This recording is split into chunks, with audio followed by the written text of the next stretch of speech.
প্রিয় ভিউয়ার্স, শখের রাজা শেখ আমরের পক্ষ থেকে সকলকে প্রীতি ও শুভেচ্ছা জানিয়ে শুরু করছি আজকের ভিডিওটি। আশা করি সকলেই ভালো আছেন।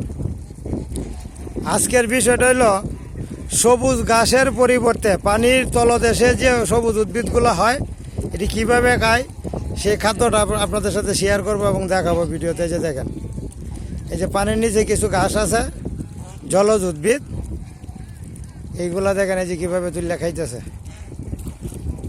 এই যে দেখেন, এখন ক্ষুধা আছে, এই যে দেখেন সকল ঘাস খাইতেছে। যে পানির নিচে এই যে পানির ডুবন্ত উদ্ভিদ যেগুলো,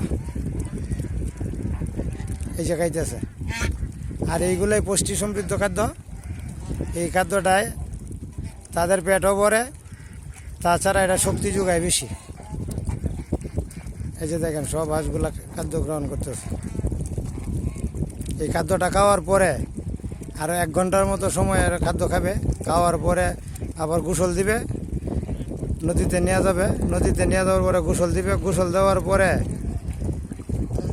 আবার বিশ্রাম করবে ঘন্টাখানেক বিশ্রাম করার পর অর্থাৎ 2টা থেকে 2:30টার মধ্যে আবার ঘাস খাওয়ানোর জন্য নামানো হবে। ঘাস খাবে।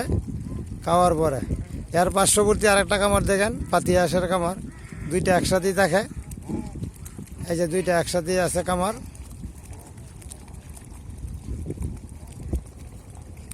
এই যে দেখেন, পাতি হাঁসও যারা নিতে চান তারা যোগাযোগ করতে পারবেন। এখানে 1400 পাতি হাঁস আছে। ডিমে আছে প্রায় 900-র মতো। যদি পাতি হাঁস কেউ কিনতে চান ইনবক্সে কমেন্ট করবেন।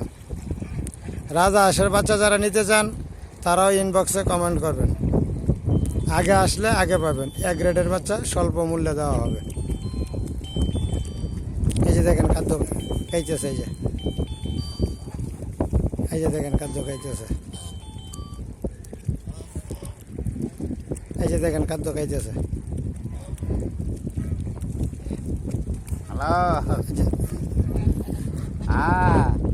এই যে খাদ্য খাইতেছে। এই হলো অবস্থা। এই যে দেখেন খামার আছে, পাতি হাঁসের খামার। এই যে পাতি হাঁসের খামার। আজকের ভিডিওতে 2টা একসাথেই করলাম আর কি। এই যে পাতি হাঁস দেখা যায়। এই যে পাতি হাঁস দেখা যায়, দেখেন।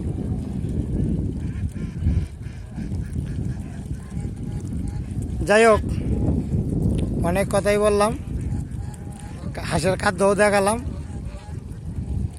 যদি কারো কোনো মন্তব্য বা জানার কিছু থাকে তাহলে ইনবক্সে কমেন্ট করবেন, জানাবেন। ধন্যবাদ সবাইকে। ভালো থাকবেন, সুস্থ থাকবেন। আর আমার নিত্য নতুন ভিডিও পাইতে চ্যানেলটিতে একটা সাবস্ক্রাইব করবেন, একটা লাইক বা একটা কমেন্ট করে দেবেন। ধন্যবাদ।